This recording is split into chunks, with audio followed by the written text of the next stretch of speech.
नमस्कार, Rajesh sir classes में आपका स्वागत है। एग्ज़ाम नज़दीक है, एग्ज़ाम सिर पर सवार है। किन टॉपिक को पढ़ें, किन टॉपिक को छोड़ें, तो इस वीडियो में मैं इसी बात की चर्चा करूंगा कि विज्ञान के किन किन टॉपिकों को पढ़ करके आप 90% से अधिक नंबर ला सकते हैं। विज्ञान में किन टॉपिकों को पढ़ें, चुनिंदा टॉपिकों को पढ़ें कि हमारा जो परसेंटेज रहे वो अच्छा रहे। तो इसी बात पर चर्चा होगी इस वीडियो में। तो देखिए, भौतिक विज्ञान में हम शुरू करते हैं। पहला है प्रकाश का परावर्तन एवं अपवर्तन। इन दो टॉपिक पर 2 या 1 नंबर के प्रश्न जरूर बनते हैं। तो केवल क्या है, प्रकाश का परावर्तन क्या है, अपवर्तन क्या है, यानी परावर्तन के नियम क्या है, अपवर्तन के क्या नियम है, बस इतना है और आपका 2 नंबर क्लियर हो जाएगा। अगला है दर्पण द्वारा प्रतिबिंब का बनना। दर्पण द्वारा प्रतिबिंब का बनना, तो दर्पण में क्या होता है, एक होता है अवतल दर्पण और एक होता है उत्तल दर्पण। दर्पण 2 प्रकार के होते हैं। तो जो अवतल दर्पण है, अवतल दर्पण से जो प्रतिबिंब बनता है 6 कंडीशन होती है। 6 कंडीशन होती है अवतल दर्पण से। और उत्तल दर्पण से केवल 1 कंडीशन होती है। कहीं भी वस्तु को दर्पण के सामने रखिए, छोटा और सीधा आभासी प्रतिबिंब बनता है। लेकिन इसमें क्या है, 5 कंडीशन में क्या होता है, 5 स्थिति में वास्तविक बनता है, 1 स्थिति में क्या बनता है, आभासी बनता है। जब हम अवतल दर्पण के सामने वस्तु को कहाँ रखते हैं, फोकस और ध्रुव के बीच, फोकस और पोल के बीच, इस बात का आप तैयारी रखिएगा कि कहाँ रखें। अवतल दर्पण के सामने यदि हम वक्रता केंद्र पर रखते हैं तो वस्तु का प्रतिबिंब क्या होगा, जितनी बड़ी वस्तु होगी प्रतिबिंब भी उतना बड़ा होगा। तो इस बात का ध्यान रखें। और एक बात और, इस पर जो न्यूमेरिकल आते हैं, ये देखिए न्यूमेरिकल जो आता है, पहला इस सूत्र पर न्यूमेरिकल आता है। ये अब क्या है, फोकस दूरी, दर्पण की फोकस दूरी। आर क्या है, दर्पण की वक्रता त्रिज्या। एक न्यूमेरिकल तो क्लियर है, 1 से 2 न्यूमेरिकल इस सूत्र पर। और दूसरा सूत्र जो है जिस पर 2 से 3, 4 नंबर्स आते हैं वो है 1/v धन 1/u बराबर 1/f। अब देखिए ये जो सूत्र है, फार्मूला है, इस पर तो प्रश्न आना ही आना है, चाहे कोई भी स्थिति हो जाए, और 2 से लेकर 4 नंबर। तो इस फार्मूले को देखिए, दर्पण द्वारा, दर्पण के लिए जब दर्पण का आंकिक प्रश्न आएंगे, न्यूमेरिकल्स आएंगे, तो 1/v प्लस 1/u बराबर 1/f। v क्या है, दर्पण से बस प्रतिबिंब की दूरी, दर्पण से प्रतिबिंब की दूरी, और u क्या है, दर्पण से वस्तु की दूरी। अब प्लस है, ध्यान दीजिएगा, माइनस वाला मत लगाइएगा। पहले आप दर्पण में जाते हैं, दर्पण में क्या देखते हैं, अपना मुंह देखते हैं, चेहरा देखते हैं, तो पहले प्लस आता है, उसके बाद माइनस आएगा। तो दर्पण के लिए प्लस रहता है, इस बात का ध्यान रखेंगे। और कभी काल का होता है, हम देखते हैं कि लड़के दर्पण की सवाल है, माइनस वाला सूत्र लगा देते हैं। तो इस बात का ध्यान रखें। अब अगला जो टॉपिक है, लेंस द्वारा प्रतिबिंब का बनना, ठीक वही है। उत्तल लेंस द्वारा 6 कंडीशन, उत्तल लेंस द्वारा 6 कंडीशन, और अवतल लेंस द्वारा 1 कंडीशन, जो दर्पण में है। दर्पण की याद है, ये भी याद है, तो बस इस टॉपिक को पढ़ेंगे और अगल बगल नहीं झांकेंगे। लेंस की क्षमता, तो लेंस की क्षमता का सूत्र होता है P बराबर 1/f। यदि फोकस दूरी मीटर में मापी गई, ये फोकस दूरी मीटर में मापी गई है, तब ये सूत्र लगेगा। यानी लेंस की क्षमता P बराबर 1। ये देखिए, ये जो टॉपिक है, लेंस की क्षमता कभी क्या होता है ये पूछ देता है, नहीं तो इस पर न्यूमेरिकल आता है, याद रखिएगा। तो यदि फोकस दूरी क्या है मीटर में, तो 1/f। यदि फोकस दूरी क्या है सेमी में, तो ये सूत्र लगा देंगे, याद रखिएगा। जब सेमी में मापा गया है या दिया है, तो ये सूत्र आप सीधे सीधे लगा देंगे। और लेंस की क्षमता, इस टॉपिक को तैयार रखिए, 1-2 नंबर आना ही आना है। अब आता है निकट दृष्टि दोष एवं दूर दृष्टि दोष। अब देखिए इन दोनों में से तो एक आना ही आना है। अब इस देखिए ये निकट दृष्टि दोष एवं दूर दृष्टि दोष, ये विस्तृत उत्तरी प्रश्न भी है, 6 नंबर से 4 नंबर से लेकर 6 नंबर तक आता है। ये आया है, मान लीजिए आपके ज़िले में जो बोर्ड पिछले साल का पेपर है, यदि निकट दृष्टि दोष आया है तो दूर दृष्टि दोष आएगा उस अगले साल। तो इस बात का ध्यान रखेंगे, यदि आपके जो जिला है, जिस जिले के आप हैं, उस जिले में निकट दृष्टि दोष आया है, जो पेपर है साइंस का 2022 का, तो 23 में दूर दृष्टि दोष आया। एकदम क्लियर कट है इन दोनों में। और याद रखिए ये ऑब्जेक्टिव में भी आएगा और दीर्घोत्तर, इस टॉपिक को एकदम अच्छी तरह तैयार रखिए। अगला है विभव विभवांतर तथा विद्युत धारा। ये परिभाषा मात्रक उत्तरक पूछता है, ज़्यादा कुछ पूछता नहीं इस टॉपिक से। तो विभव विभवांतर और विद्युत धारा कभी परिभाषा पूछ देगा। अब जैसे विभव एकांक आवेश को अनंत से किसी बिंदु तक लाने में किया गया कार्य, उस बिंदु का विभव, दो बिंदुओं के बीच ये हो गया। और विद्युत धारा किसी परिपथ में दो बिंदुओं के बीच एकांक आवेश को ले जाने में किया गया कार्य, विभवांतर। विद्युत धारा अब जानते हैं, आई से प्रदर्शित करते हैं, Q/T, ये सूत्र है इसके लिए।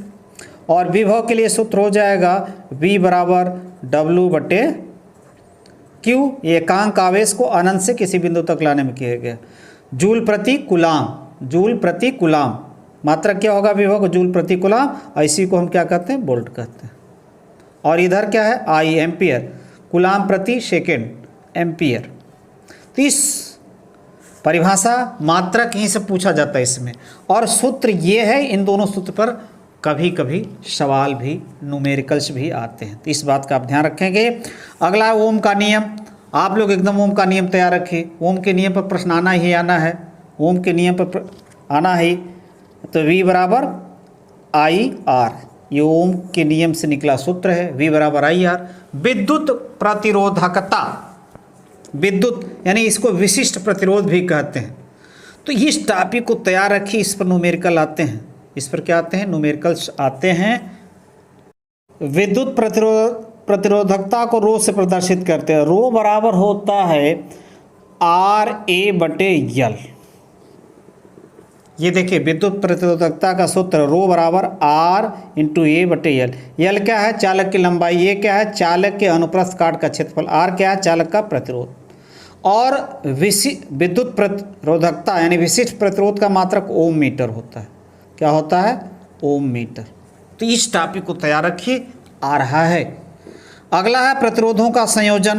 क्या है प्रतिरोधों का संयोजन, दो संयोजन होता है, एक श्रेणी क्रम, एक क्या होता है, श्रेणी क्रम संयोजन होता है, और दूसरा क्या होता है, पार्श्व क्रम या समांतर क्रम, ये दो संयोजन होता है।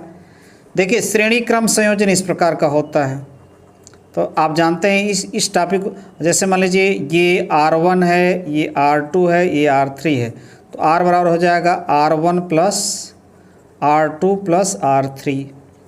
आसान है। ये क्या है संयोजन, इस प्रकार का संयोजन, इस प्रकार का संयोजन, इस प्रकार का, ये इस प्रकार का संयोजन हो गया। तो क्या है, पार्श्व क्रम या समांतर क्रम। इसमें यदि प्रतिरोध R1 है, R2 है, R3 है और तुल्य प्रतिरोध R है, तो 1/, देखिए पार्श्व क्रम या समांतर क्रम 1/R1 2 और 1/R3, इस प्रकार से। तो श्रेणी क्रम में ये आएगा तुल्य प्रतिरोध और समांतर में ये आएगा, अब निकाल लेंगे। तो इस टॉपिक को तैयार रखिए। विद्युत धारा का तापी प्रभाव, विद्युत धारा का तापी प्रभाव, ये महत्वपूर्ण टॉपिक है, न्यूमेरिकल्स आते हैं इस पर। तो H बराबर VIT, ये सूत्र है। और यदि ओम के नियम से होता है V बराबर IR, तो यहाँ से आप V की जगह क्या लिख सकते हैं, IR into IT, I²R into T। तो यानी एक सूत्र आपको ये मिल गया, और एक सूत्र क्या हो गया, ये मिल गया। यदि VI मालूम है, T मालूम है, तो ये, और I मालूम है, प्रतिरोध मालूम है, R क्या प्रतिरोध, तो ये, अन्यथा आप यहाँ से चेंज कर सकते हैं। और भी यहाँ से चेंज कर सकते हैं। ये है विद्युत मोटर या विद्युत जनित। याद रखें, विद्युत मोटर या विद्युत जनित लॉन्ग क्वेश्चन आता है 6 नंबर से 7 नंबर तक, 6 नंबर इस साल 2023 के बोर्ड एग्जाम में। तो ये यदि विद्युत मोटर आया है आपके ज़िले में, नहीं इन दोनों टॉपिक को तैयार रखिए, आना ही आना है, कन्फर्म है इस दोनों टॉपिक में से कोई न कोई आएगा। अब अगला चलते हैं, अगला है रसायन विज्ञान शुरू हो जाता है। तो रासायनिक अपक्रियाएं, अब रासायनिक संयोजन है, वियोजन है, विस्थापन है और रिडॉक्स रिएक्शन, अपचयन उपचयन, रिडॉक्स रिएक्शन। तो इन टॉपिकों को तैयार रखिए। रासायनिक समीकरण को संतुलित करना। अब जैसे मान लीजिए कि हाइड्रोजन क्रिया करता ऑक्सीजन से और जल का निर्माण करता है, जल बनाता है। अब इसको मान लीजिए हमें संतुलित करना है, तो हाइड्रोजन यहाँ 2 है, यहाँ 2 है और यहाँ ऑक्सीजन 2 है, यहाँ 1 है, तो संतुलित कैसे होगा?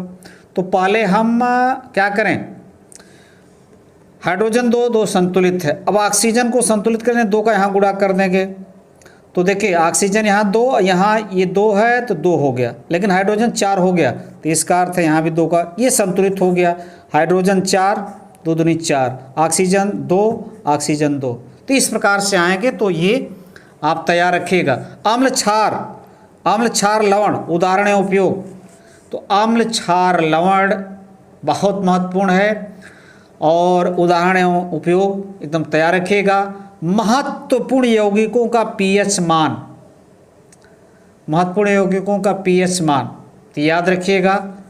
और विरंजक चूर्ण, baking soda, plaster of Paris, 3 क्या है महत्वपूर्ण यौगिक और इनको आप तैयार रखिए। इनमें से एक आ ही रहा है धातु एवं धातु सक्रियता श्रेणी, इस पर प्रश्न एक आता ही आता है। धातु कर्म की विधियां, प्रगलन, ठीक, भर्जन, प्रगलन भर्जन, ये सब तैयार रखिए, आ रहा है। संक्षारण एवं निवारण, जंग लगना, जैसे चांदी का काला होना, ये सब क्या है संक्षारण निवारण में आएगा। इस टॉपिक को तैयार रखिए। अब आता है कार्बनिक यौगिक समजातीय श्रेणी, यानी एक जात के। आईपीएससी नामकरण 2 नंबर का प्रश्न आता है, इस पर 2 नंबर एकदम क्लियर कट है। जैसे मान लीजिए ये CH3 CH2 और CH3, इसका नाम क्या होगा प्रोपेन है, तो ये इन सब बातों को ध्यान रखिए।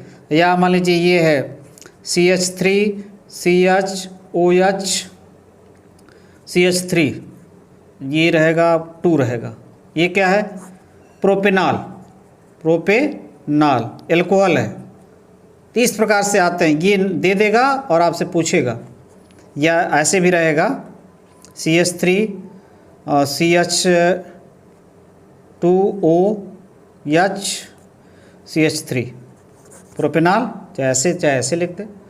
तो आईपीएससी नामकरण बड़ा आसान है। संतृप्त तथा असंतृप्त, जिसमें सिंगल बॉन्ड हो संतृप्त, जिसमें डबल और ट्रिपल बॉन्ड हो असंतृप्त हाइड्रोकार्बन। एथेनॉल एथनोइक अम्ल, साबुन पर तो प्रश्न आता ही आता, साबुन पर आएगा, नहीं आया तो अपमार्जक पर आ जाएगा। एथेनॉल एथनोइक, इन दोनों में से एक आता ही है, या तो ये आएगा। तो इन सब टॉपिकों को एक ध्यानपूर्वक, बाकी जो टॉपिक है उसको छोड़िए, इसी में से आप 90% ला सकते हैं। अगला मेंडलीव की आवर्त सारणी के गुण दोष, आधुनिक आवर्त सारणी के गुणों दोष। बस इतना याद रखिए। तत्वों के वर्गीकरण से आपको पूरा कितना मिलेगा 90 से ऊपर। अब चलते हैं अगले पेज पर। अब देखिए जीव विज्ञान से कौन सी टॉपिक आप तैयार रखिए जिससे आपको अधिक से अधिक। जय प्रक्रम में पौधों तथा जंतुओं के पोषण पर प्रश्न आना ही आना, याद रखिएगा। पोषण पर तो प्रश्न आना है।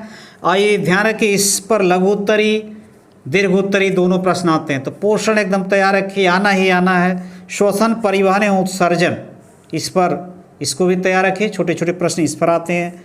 श्वसन क्या है, परिवहन क्या है, उत्सर्जन क्या है पेड़ पौधों में, जंतुओं में। धमनी एवं शिरा में अंतर, रुधिर और लसिका में अंतर, दोनों तैयार रखिए। एक आ रहा है, धमनी एवं शिरा में अंतर, रुधिर और लसिका में अंतर एक आ रहा है, तो इस टॉपिक को तैयार रखिए। अब आता है अगला टॉपिक आपका, तीसरा टॉपिक, वातपोत्सर्जन से आप क्या समझते हैं, इसके महत्व को लिखिए या 4 महत्व लिखिए।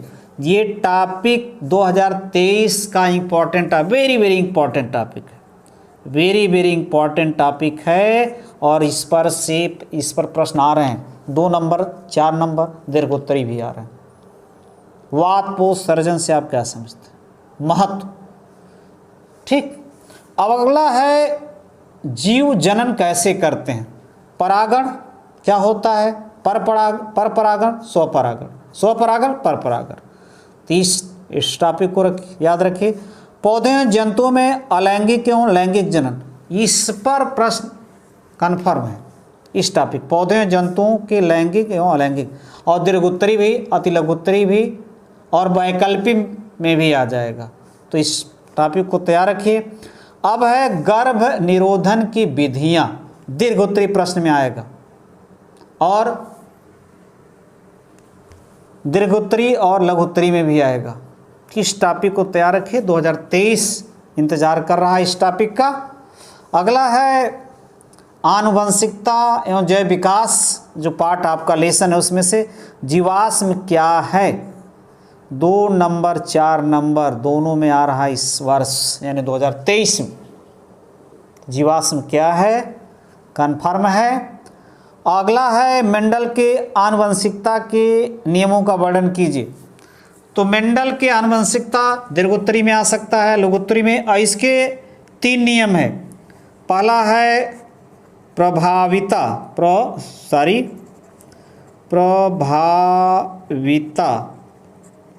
का नियम,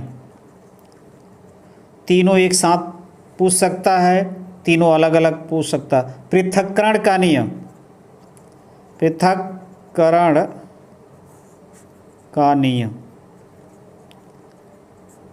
और तीसरा है स्वतंत्र